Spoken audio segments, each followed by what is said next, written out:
힘을 숨기고 평범하게 살아가는 사람. 그 얼마나 많은 영화와 드라마와 만화에서 봤던 설정이던가요? 너무 많아서 하나씩 열거하기도 어려울 정도입니다. 슈퍼맨도 그렇잖아요? 기자로 일하는 클라크 켄트는 사실 슈퍼맨의 힘을 숨기고 평범한 사람처럼 행세하고 있죠. 물론 슈퍼맨이 일본판 힘을 숨긴 고딩처럼 오글거리는 대사를 하지는 않지만 말입니다. 자기를 괴롭히는 불량한 녀석들에게 도망쳐라 라고 한다거나 가라. 왼팔에 흑염룡이 있다거나 마흔을 억누르지 못한다거나 저도 이젠 항마력이 한계로군요. 아무튼 힘을 숨긴 일반인이라는 컨셉은 언제나 먹히는 소재입니다. 뻔한 클리셰이기는 해도 의외성과 쾌감을 동시에 선사하기 때문입니다. 우리는 늘 평범함 속에서 비범함을 희망하고 내 안에 있는 나밖에 알지 못하는 특별함을 지니고 있기 때문입니다. 그걸 겉으로 드러낼 기회가 없을 뿐이죠. 힘을 숨긴 일반인 클리셰는 그런 우리의 욕망을, 바람을 충족시킵니다. 영화 노바디는 정확히 그 부분을 짚어내는 오락 영화입니다. 존윅의 각본과 데드풀2의 감독이 제작했다는 광고 문구처럼 존윅이나 데드풀의 냄새가 풍기는 작품이기도 합니다. 액션의 방법론, 세계의 구성, 흐름, 코미디에 이르기까지 익숙하다는 인상을 지울 수 없습니다. 영화를 보는 내내 즐거웠고 나올 때까지도 만족감이 사라지지 않았습니다. 물론 이야기 자체의 허술함을 지적하지 않을 수는 없겠지만 오락 영화가 지녀야 할 미덕을 충분히 갖추고 있다는 점은 반드시 평가받아야 하는 부분이라 생각합니다. 액션 영화로서도 재미있고 제가 잘 사용하지 않는 비속어를 섞어서 말하자면 B급 쌈마이 느낌이 진한 영화라고 하겠습니다. 이 영화가 대단한 아이디어나 사람을 확 빠져들게 만들 세계를 지니지는 않았음에도 볼만한 오락 영화라는 측면에서는 킬러의 보디가드를 연상하게 만듭니다. 서론이 더 필요한 영화는 아닙니다. 바로 리뷰 시작하겠습니다. 여러분, 이제부터는 치명적인 스포일러가 포함되어 있으니 시청에 유의하시기 바랍니다. 유쾌한 액션 영화 노바디 리뷰입니다.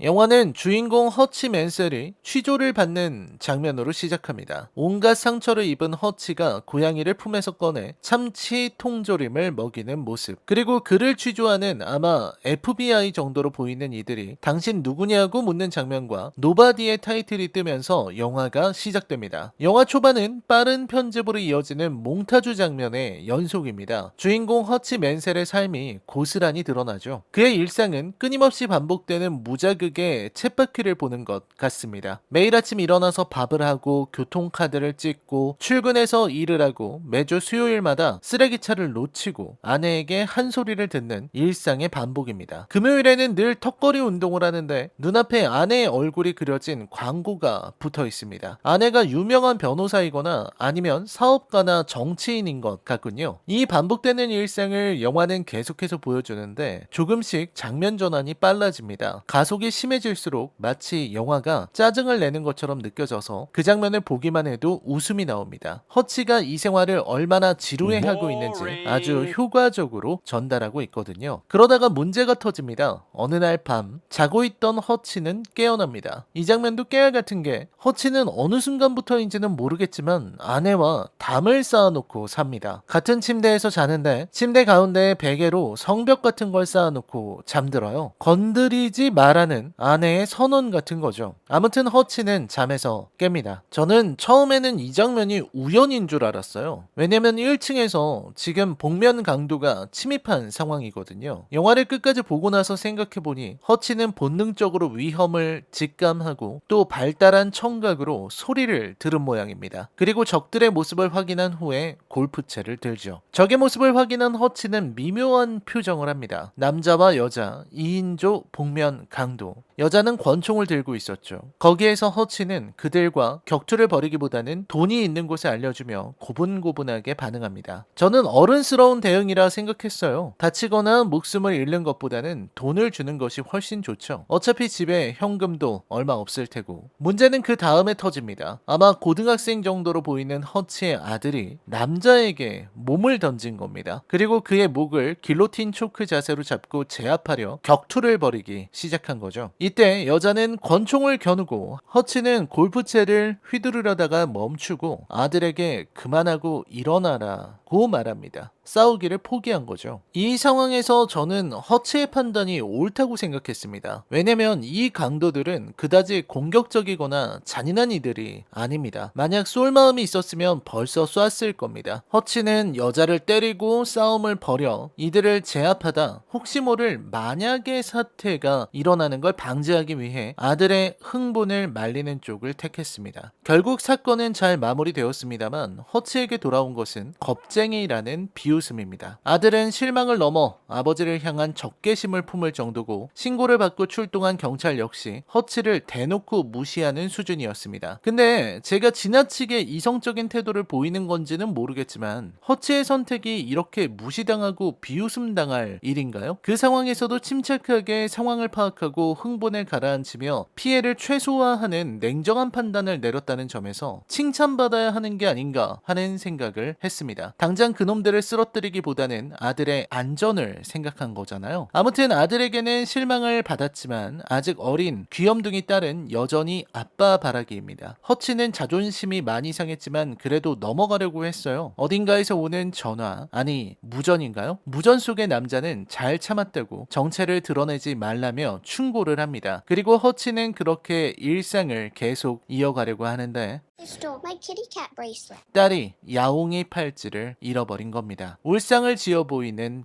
딸의 소중한 야옹이 팔찌. 그리고 아마도 그걸 집어간 것은 놈들일 겁니다. 허치는 그 순간 폭발하고 맙니다. 집을 습격해도 돈을 뺏어도 아들에게 원망받고 주위에서 무시를 당해도 가족만 안전하면 된다고 생각하며 참았지만 딸의 눈에서 눈물이 나오는 순간 속된 말로 꼭지가 돈 겁니다. 허치는 즉시 밖으로 나가서 여자 강도의 손목에서 본 문신을 찾으려고 합니다. 그리고 여기에서 조닉스러운 전개가 나오게 되죠. 조닉이나 허치 맨셀이나 은퇴하기 전에 킬러, 히트맨, 해결사 혹은 군인이나 감찰관 같은 전투나 요인 암살, 잠입 등의 개인 전술에 특화된 전문가라는 공통점이 있고 그 세계에서 무척 악명이 높다는 공통점이 있습니다. 물론 조닉의 경우는 그 세계에서 건드려서는 안 될 전설적인 인물로 통하는 데에 비해 허치는 알려진 것은 적은 것 같지만 그의 정체를 파악한 이들이 즉시 그 자리를 뜨는 연출은 조닉에서도 한번 본 것이죠. 월남전 참전용사로 보이는 아저씨가 허치의 문신을 확인하고 서둘러 숨는 모습은 아주 인상적입니다. 하지만 허치가 원한 사이다 전개는 나오지 않았습니다. 강도들을 찾았지만 그 두 사람은 평범해 보이는 부부였고 그들에게는 하필 어린 아기가 있었습니다. 아기가 있다는 걸 본 허치는 차마 그들을 해하지 못하고 애꿎은 벽만 주먹으로 때리면서 화를 사겨야 했죠. 그리고 허치가 집으로 돌아오는 길에 탄 버스에서 허치는 술을 먹고 행패를 부리는 젊은 패거리와 마주치게 됩니다. 그들이 버스를 타려고 할 때 허치는 제발 문이 열렸으면 하고 기대합니다. 가뜩이나 반복되는 일상에 지쳤는데 아들과 주변인들은 아무것도 모르면서 자기를 무시하고 딸의 야옹이 팔찌는 찾지도 못했는데 화풀이도 못한 허치는 당장이라도 폭발할 것 같은 상황입니다. 제발 나를 좀 건드려 달라고 애원할 지경이죠. 액션 장면도 인상적이었습니다. 조닉과는 전혀 다른 액션입니다. 코미디의 센스는 조닉과 데드풀 같지만 액션은 보다 야만적이고 날것에 가깝습니다. 조닉이 은퇴한 지 좀 되었어도 기량은 여전히 괴물 같은 데 비해서 허치는 아무래도 오래 쉬었기 때문인지 평범한 동네 양아치들에게도 많이 타격을 당하는 모습을 보입니다. 하지만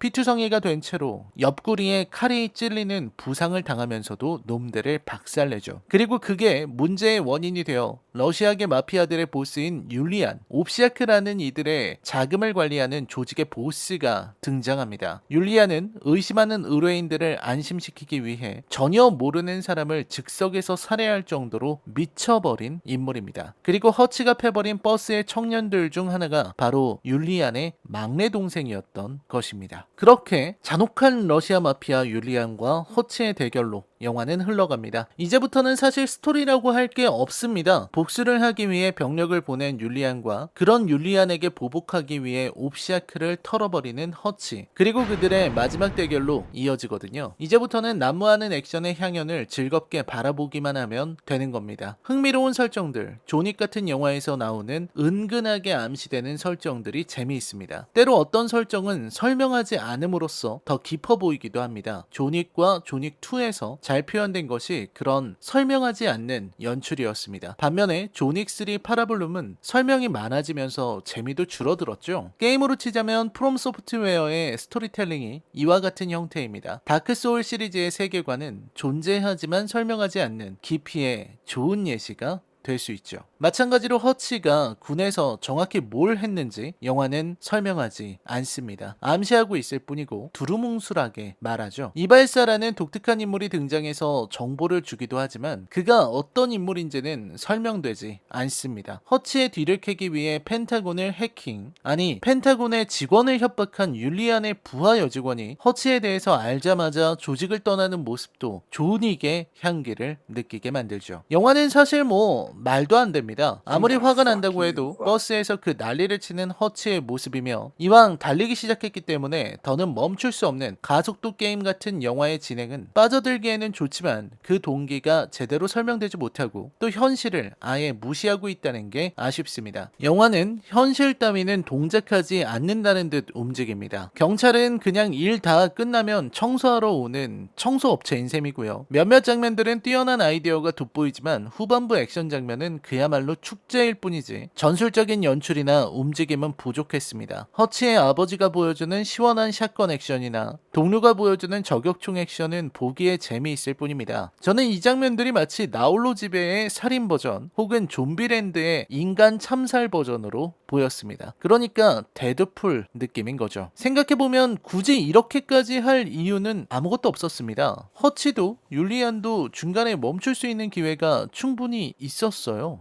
허치는 야옹이 팔찌도 찾았고요. 하지만 둘 모두 멈추려고 하지 않는 이들이었습니다. 율리안은 건드려선 안 될 남자를 건드렸다는 걸 알았지만 멈추면 율리안이 아니죠. 그래서 그런지 이성적으로는 이게 말이 되나 싶은데도 보다 보면 그냥 납득하게 만드는 진행이 일품입니다. 아쉬운 건 후반부의 액션 장면 이후 영화가 너무 허술하게 끝난다는 겁니다. 조닉과 같은 반전은 찾아보기 어렵고 마찬가지로 그만한 깊이를 지니고 있지도 않습니다. 세계도 허술하고 가족애와 아버지로서의 존엄이라는 초반의 주제도 일상과 억눌린 욕망의 발현이라는 주된 테마도 후반에는 다 사라져버리는 것이 아쉽습니다. 한번 해방된 자신을 끝내 조절하지 못한 허치도 좀 아쉬웠다고 저는 생각합니다. 초반 강도들에게 총알이 없다는 걸 알고 싸우지 않았다는 점도 전 좀 아쉬웠어요. 아들이 다칠까 두려워하는 허치의 아버지다움이 희석되는 불필요한 설명이었다고 생각합니다. 우리는 일상 속에서 많은 걸 참으며 살아갑니다. 허치처럼 폭발하고 싶어도 그럴 수 없는 것이 현실입니다. 내가 어떤 사람인지 보여주고 싶다는 식의 유치한 욕망이 없는 사람이 어디에 있겠습니까? 현실의 무게가 그걸 허락하지 않을 뿐이죠. 그런 의미에서 노바디는 허치라는 인물을 통해 현실을 넘어선 대리만족을 선사하고 있습니다. 그러면서도 허치가 보여주는 액션이 무척 설득력 있다는 게 인상적입니다.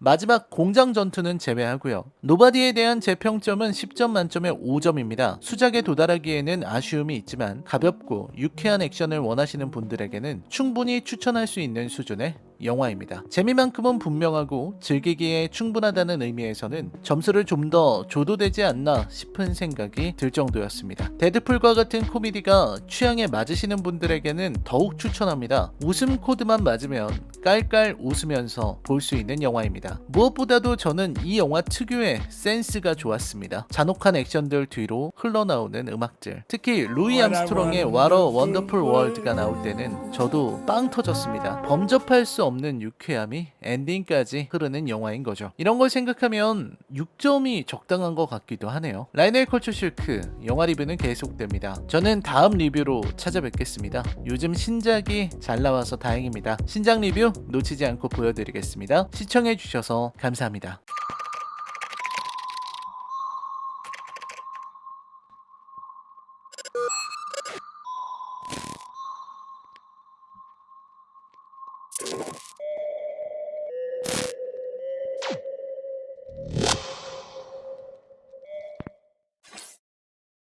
I am inevitable. Time to die. We're talking about somebody's life here. Ironically, this is not far from the truth. 넷 중 하나는 불량인 거지. It'll be one hell of a ride. I used to think that my life was a tragedy, but now I realize it's a comedy. 어차피 대중들은 개들지.